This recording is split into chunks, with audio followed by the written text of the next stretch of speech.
House of the Dragon Season 2, Episode 4 is undoubtedly the show's biggest and most action-packed episode, with a ton of material to break down. In Episode 4, the TV series shows the first major battle of the Dance of the Dragons, the Battle of Rook's Rest, where the war officially lives up to its name. Criston Cole baits the Blacks into sending out Rhaenys as their dragonrider to combat the Green's infantry forces, hoping to ambush her with the much larger dragon, Vhagar, ridden by Prince Aemond Targaryen. Is Aegon dead in House of the Dragon Season 2, Episode 4 ending? King Aegon wasn't part of Criston Cole and Aemond's plan to ambush the Blacks at Rook's Rest, but he arrives at the battle on his own initiative. Aegon rides Sunfire, considered the most beautiful among the dragons in House of the Dragon for its vibrant golden scales. Unfortunately for the king, he's torn apart fairly quickly by Rhaenys and Meleys, and Aemond's arrival only seals the deal, as the younger prince betrays his older brother with dragonfire, sending him to the ground. The episode leaves Aegon's fate a mystery, but it would be surprising if he was actually dead. In Fire and Blood, he's wounded heavily in the Battle of Rook's Rest but not killed. It would be an enormous deviation from the story if Aegon were to be killed off so early, and not likely a choice the show would make. House of the Dragon has made many book changes, but in terms of key events, it has consistently followed the blueprint laid out in George R.R. Martin's book.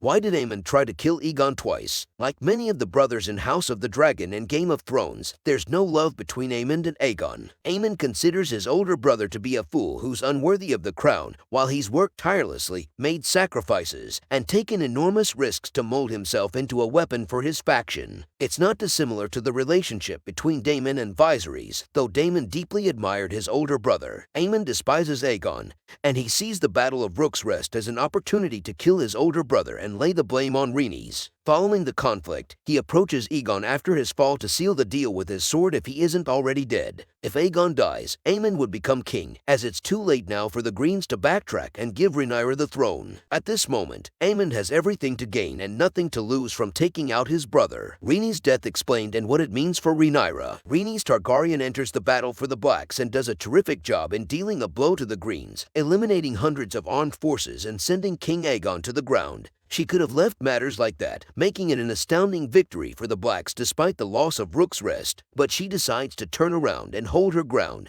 taking on the far bigger Vhagar. It's a massive risk, but Rhaenys seems resigned to her fate and decides to go down fighting. Rhaenys' death is confirmed, and it has bigger implications for Rhaenyra going forward. Rhaenys is the wife of Lucerys Velaryon, Rhaenyra's most powerful ally, and he'll be quite upset by her death, creating discourse among the Blacks. After all, he's already distrustful of Rhaenyra and Daemon, and it was Rhaenys who brought their house over to the Blacks in the first place. Not to mention, their side has lost one of its most powerful dragonriders, weakening their position going forward. Why Rhaenyra tells Jacaerys about Aegon's dream. As the Battle of Rook's Rest begins, it's spliced with a scene of Rhaenyra telling Jacaerys of the Aegon's dream prophecy, which was passed down to her by Viserys in Season 1. Jacaerys is Rhaenyra's heir, and she was likely to tell him at some point.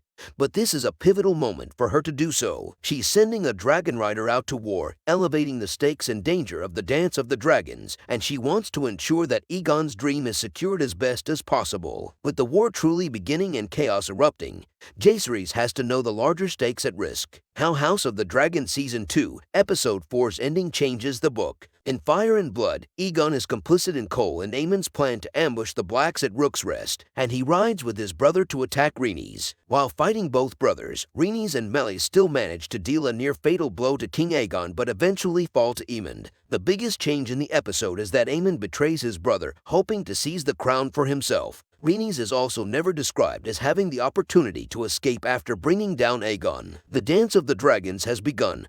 What happens next? With the Battle of Rook's Rest, the Dance of the Dragons has officially begun, setting even more events into motion. On both sides, there will be political discourse following the event. With Aegon severely injured, Aemond rules King's Landing in his stead, bringing the Greens more competence and making them more dangerous. For the Blacks, Lucerys Velaryon will be quite unhappy with the loss of his wife, likely leading to tension between him and Rhaenyra. There will be more battles to come, But Rook's Rest is likely the main stage for Season 2, and the rest of the season should be spent with the Blacks trying to replenish their dragonrider force. There are many untamed dragons roaming Dragonstone and Driftmark, and the Blacks have already mentioned welcoming potential riders to try and claim them. Many of House of the Dragon Season 2's new characters will attempt to mount dragons, immediately making them crucial players in the war. There's a lot to be excited about with the rest of House of the Dragon's sophomore season.